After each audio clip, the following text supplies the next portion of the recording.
Olá pessoal, sejam bem-vindos a mais um vídeo do canal EFI Sem Complicação.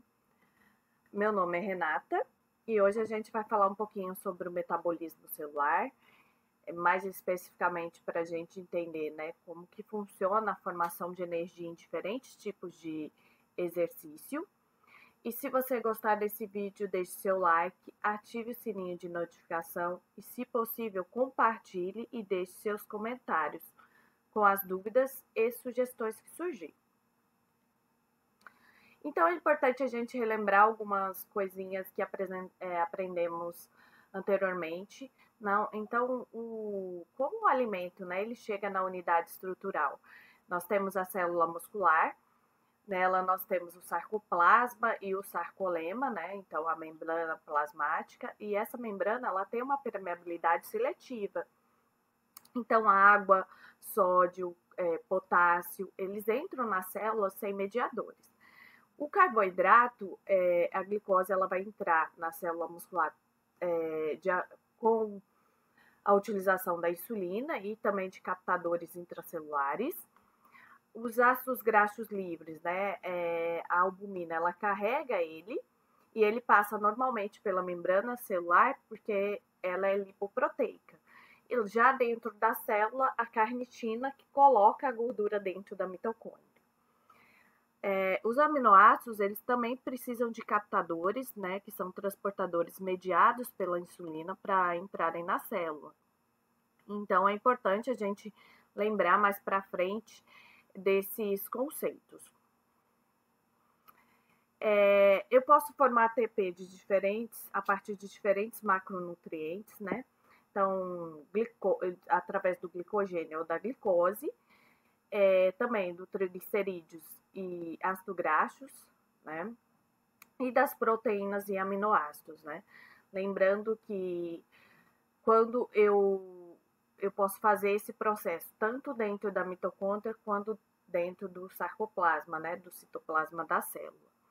Então, essas diferentes formas de produção de energia que a gente vai aprender hoje na disciplina. Então, aqui nessa imagem, nós vemos lá na primeira linha, seria, né, a produção de energia via anaeróbica alática, que a gente chama, né, ou ATPPC, porque seria a produção de energia via a fosfocreatina, tá? E é uma produção anaeróbica que nós consideramos. Nós também temos outra via de produção de energia anaeróbica, que aí seria anaeróbico lático, né? Porque ele vai formar ácido lático ao final, tá? E por fim, a linha B, o que a gente vê depois da linha pontilhada? A gente já vê a produção de energia por vias aeróbicas que ocorre dentro da mitocôndria, né?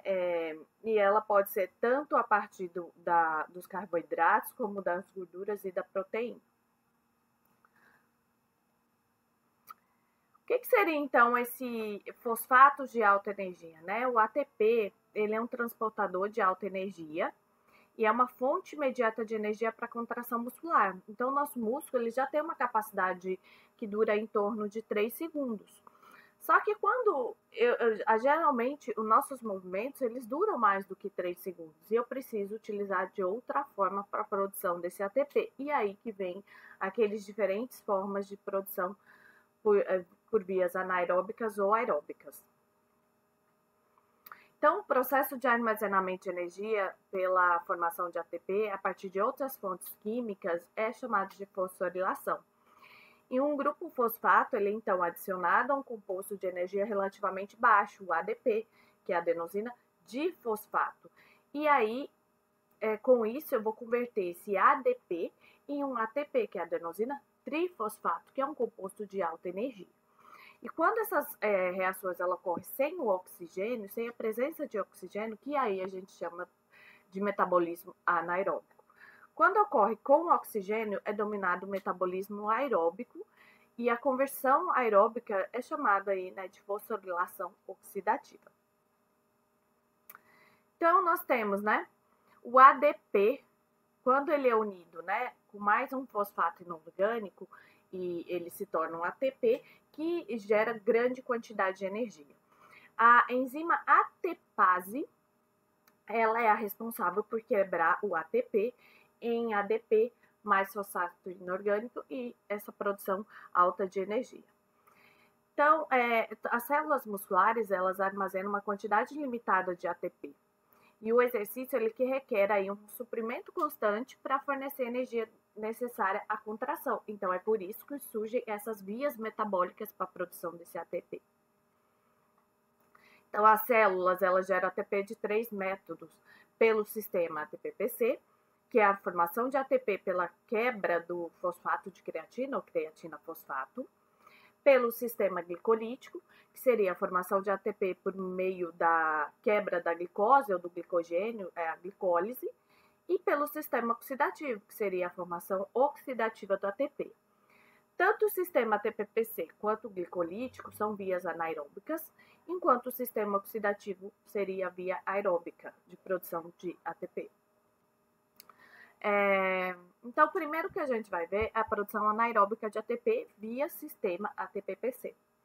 Então, nós temos a enzima, né, creatina quinase, ela é responsável por unir o ADP, que é a adenosina difosfato, com o fosfato da creatina fosfato, da fosfocreatina.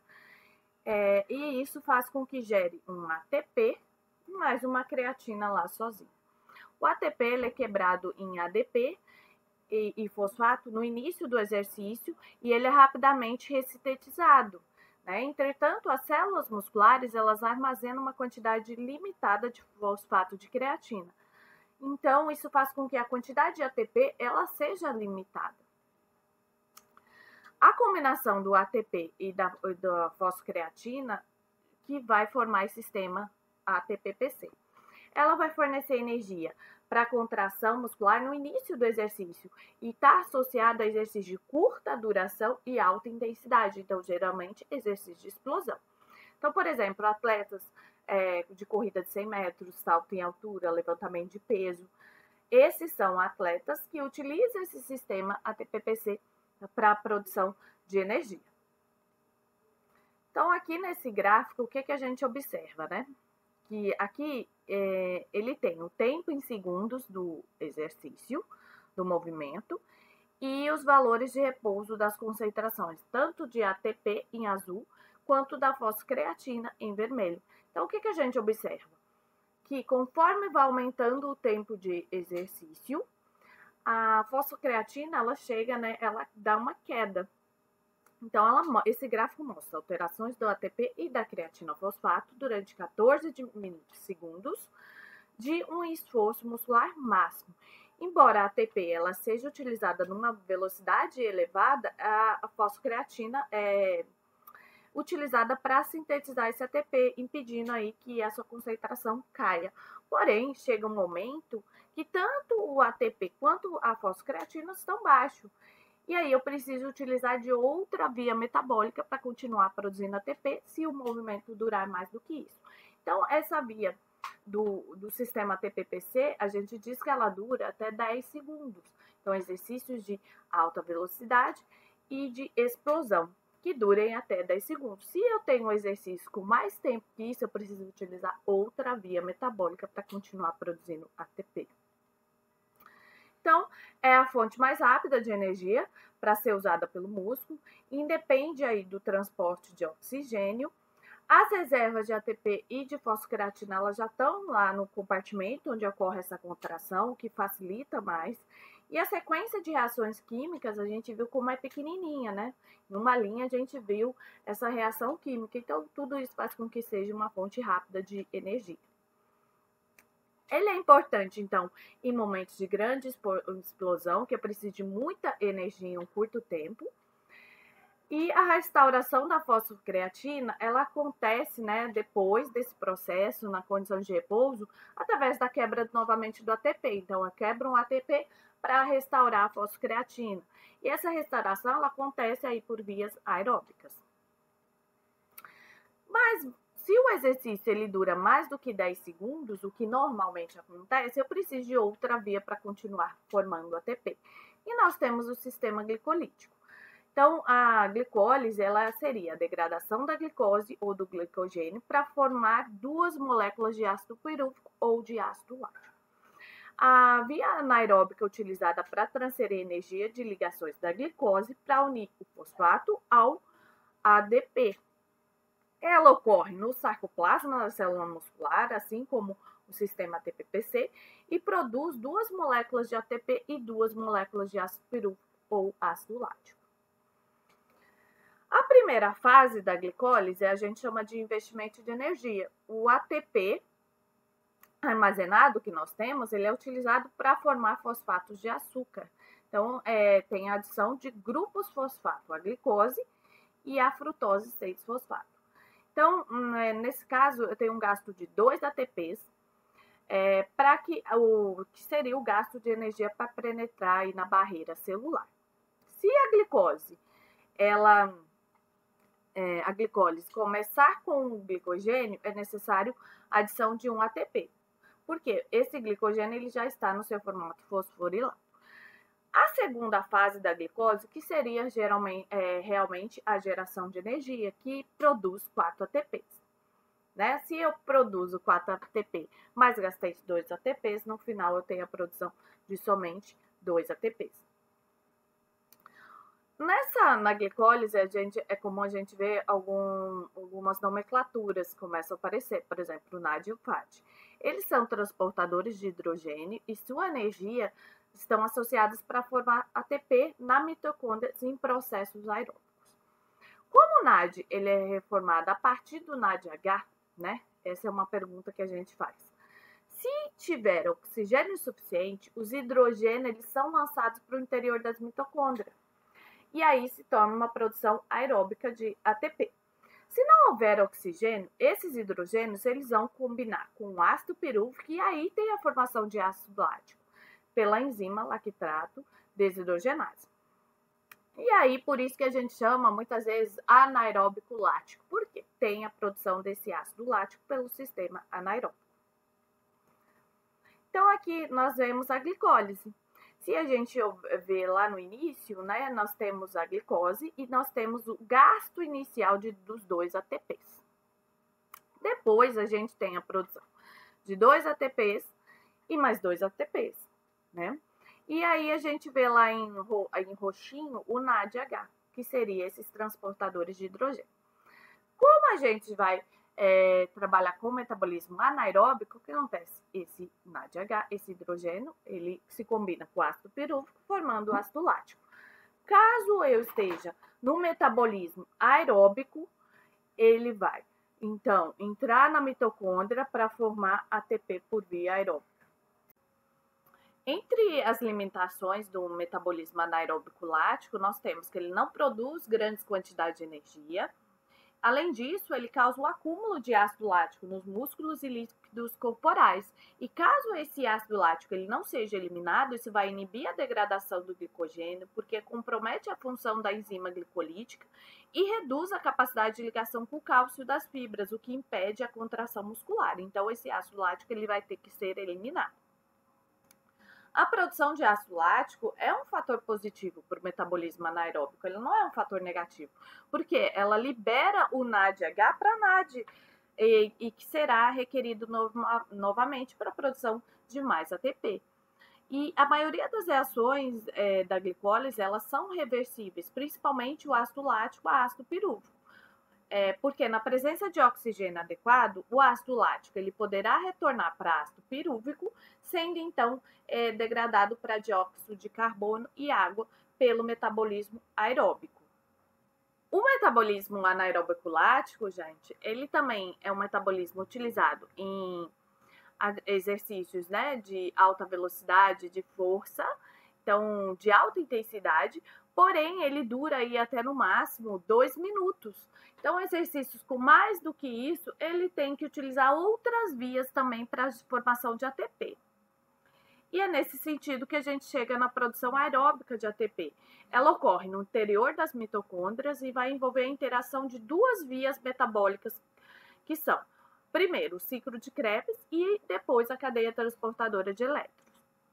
No ciclo de Krebs é onde vai terminar a remoção dos hidrogênios do NAD e do FAD.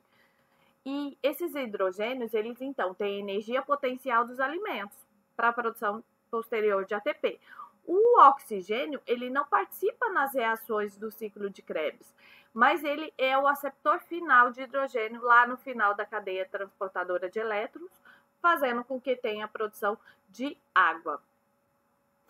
O ciclo de Krebs, ele exige a preparação do acetil-CoA a partir dos carboidratos, gorduras e proteínas. Então, eu tenho aí quebra desses 3 macronutrientes, né? No metabolismo anaeróbico, eu só falava, né, da glicose e glicogênio. Então, não tinha participação das gorduras e proteínas. E para cada molécula de glicose que entra na glicólise, são formadas 2 moléculas de ácido pirúvico, que na presença de oxigênio são convertidas em 2 moléculas de acetil-CoA. Isso faz com que ocorra 2 voltas no ciclo de Krebs. E cada volta no ciclo de Krebs é formado 3 moléculas de NADH e 1 molécula de FADH. E sendo que cada molécula de NADH, ela produz aí em torno de 3 ATPs e cada molécula de FAD em torno aí de 2 ATPs. A formação direta também de um GTP, que é a guanosina trifosfato, que é um composto também de alta energia semelhante ao ATP. Então, também tem essa formação direta de ATP. Então, aqui é o ciclo de Krebs. Lembrando que ele acontece 2 vezes ao mesmo tempo. Então, o que a gente pode observar nesse ciclo de Krebs? Eu tenho a formação lá dos NADs, né, dos NADs H, do FAD, né, então tem 3 NADs e 1 FAD, e a formação direta de um ATP. Também tem a produção de gás carbônico, então é daqui que no final lá gera gás carbônico e água no metabolismo aeróbico. Aqui nós podemos ver, né, nessa imagem que esse metabolismo aeróbico ele pode gerar tanto a partir do glicogênio como a partir do triglicerídeos ou das proteínas, né? Então, esses 3 macronutrientes eles podem participar desse metabolismo, o que não acontecia no metabolismo anaeróbico. A cadeia transportadora de elétrons é a via responsável pela produção aeróbica de ATP, que também acontece na mitocôndria, e é possível graças a um mecanismo que usa a energia dos transportadores de hidrogênio do NADH e do FADH para refosforilar o ADP em ATP. Os elétrons removidos do hidrogênio, eles são passados pelos transportadores, que são os citocromos, e nessa passagem é liberada energia para fosforilar o ADP e formar o ATP. O metabolismo aeróbico, é importante destacar que ele tem a formação dos radicais livres, né? Que pode gerar uma fadiga muscular e a redução da atividade de enzimas. Mas geralmente, né, com o exercício, com a prática regular do exercício, você aumenta, né, os mecanismos responsáveis por acabar com esses radicais livres. E no final aí da cadeia de transporte de elétrons, o oxigênio, ele então aceita os elétrons e forma água. Se não houver oxigênio disponível para aceitar os elétrons, a fosforilação oxidativa ela não é possível e a formação de ATP na célula vai ocorrer pelo metabolismo anaeróbico. Então, precisa desse oxigênio para ocorrer esse metabolismo. Aqui nós vemos, né, como funciona o processo da cadeia transportadora de elétrons. A gente vê ali, então, a produção de ATPs, né, tem esses citocromos, onde vai passando esses FADs e NAD. E lá no final, se a gente olhar, né, esses hidrogênios, eles se combinam lá com o oxigênio, formando água. Interações entre a produção aeróbica e anaeróbica de ATP. Então, a gente já viu que o fornecimento de energia de ATP, ele se dá pela combinação de fontes, tanto aeróbicas quanto anaeróbicas. Se eu tenho uma atividade curta e intensa, eu utilizo as fontes anaeróbicas. Porém, se eu tenho uma atividade prolongada com intensidade de baixa a moderada, eu vou utilizar a via aeróbica para a produção de ATP. O sistema final aí de produção de energia é o sistema oxidativo. E o processo através do qual o organismo separa os substratos com auxílio do oxigênio para gerar energia é a respiração celular. E o qual, ao contrário da produção anaeróbica, o sistema oxidativo ele vai produzir uma enorme capacidade de produção de energia, né? Lá no sistema anaeróbico a gente via que produzia pouca energia. A oxidação de gorduras, somente os triglicerídeos, eles são fontes importantes de energia e eles são armazenados aí em células adiposas no interior das fibras musculares esqueléticas. Um triglicerídeo, ele deve primeiro ser quebrado em um glicerol e 3 moléculas de ácido graxo livre para, então, entrar no processo de entrar no processo de metabolismo aeróbico. Esse processo dessa quebra é o processo da lipólise, que é realizado aí pelas lipases, que são as enzimas responsáveis pela quebra do triglicerídeo. A beta-oxidação, como é chamado, é a cadeia de carbono de um ácido graxo livre, ela então é clivada em unidade de ácido acético, que contém 2 carbonos. Então, um exemplo aqui, um ácido graxo livre, ele possui originalmente uma cadeia que contém 16 carbonos. A beta-oxidação ela vai produzir 8 moléculas de ácido acético. E cada ácido acético é convertido em um acetil-CoA. Então, dessa forma, o ciclo de Krebs estará acontecendo 8 vezes. Isso considerando o ácido graxo aí com 16 carbonos. Se for um ácido graxo com mais carbono, vai acontecer mais vezes do ciclo de Krebs, o que faz com que o potencial de geração de ATP via gordura seja muito maior. Então, a combustão completa dos ácidos graxos livres vai exigir mais oxigênio, porque uma molécula desse ácido contém mais carbono do que uma molécula de glicose. Então, para me chegar nesse tipo de metabolismo, eu preciso de mais oxigênio ainda. A vantagem dos ácidos graxos possuírem mais carbono do que a glicose é que mais acetil-CoA é formada a partir do metabolismo de uma determinada quantidade de gordura. E de modo que mais acetil-CoA vai entrar no ciclo de Krebs e mais elétrons vão ser enviados para a cadeia transportadora de elétrons, produzindo mais ATP. E o metabolismo de proteínas? Gente, as proteínas elas são utilizadas como fonte de ATP somente até no máximo 15%, tá? Porque ela não é a via mais utilizada. Nosso sistema ele prefere a utilização da glicose e das gorduras. Ela vai ser utilizada para produzir ATP em casos extremos. Então, por exemplo, se a pessoa não está se alimentando direito, ou se eu tenho um exercício muito extenuante, muitos dias, ela pode ser utilizada, tá? Alguns aminoácidos, então, eles podem ser convertidos em glicose pela gliconeogênese, né, que é a formação de glicose a partir de outros compostos, e partes deles pode ser convertido em vários intermediários do metabolismo oxidativo, como piruvato, acetil-CoA, e vai entrar aí no processo oxidativo. Mas lembrando que não é uma via metabólica prioritária. Aqui nessa imagem a gente vê, né, que quando a gente sai da situação de repouso para o exercício, eu sempre tenho aquela fase inicial de déficit de oxigênio. O que seria isso? Seria aquela fase em que eu estou tendo uma demanda alta de oxigênio, mas eu não tenho ainda esse consumo, né? Esse consumo de oxigênio, esse VO2. Então, eu sempre vou entrar nessa fase de déficit. Depois de um tempo, aí esse consumo ele vai entrar num ritmo estável. E aí sim eu consigo, a partir daí, entrar nessa via aeróbica. Né? E exercício de leve a moderado, geralmente, né, acontece isso. Após o exercício, eu também tenho um mecanismo que chama dívida de oxigênio, o efeito EPOC. Então, eu demoro um tempo para voltar às condições de repouso. Isso faz com que me gere um gasto de energia a mais aí durante esse pós-exercício. A produção de energia no exercício, ela vai depender, então, de algumas características.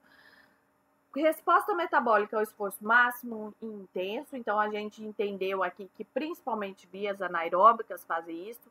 Resposta metabólica ao exercício moderado, leve, moderado e prolongado, a gente entendeu aí as vias aeróbicas e conforme vai aumentando o tempo de exercício, né, eu vou entrando no metabolismo das gorduras, que é principalmente em exercício leve a moderado e mais prolongado. Então, aqui a gente vê, né? Conforme eu aumento a intensidade do exercício, eu entro nas vias anaeróbicas, né? A creatina fosfato e glicólise anaeróbica. E reduzo a intensidade, eu entro no metabolismo aeróbico e na quebra, e na lipólise, na quebra de gordura. Lembrando que o metabolismo aeróbico eu preciso de oxigênio, mas o metabolismo anaeróbico eu não utilizo oxigênio. Nesse gráfico a gente consegue ver, né?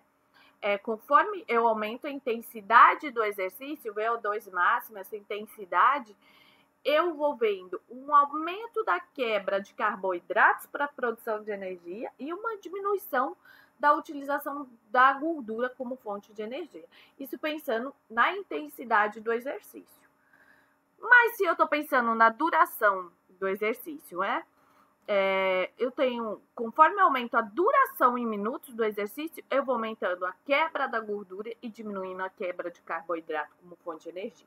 Então, exercício prolongado, considerando aí, né, de baixa intensidade, com mais de 30 minutos, a utilização predominante vai ser de gordura. Essas foram as referências utilizadas para montar essa aula. Eu gostaria de agradecer a participação de todos vocês nessa videoaula e nos vemos aí na próxima. Obrigada!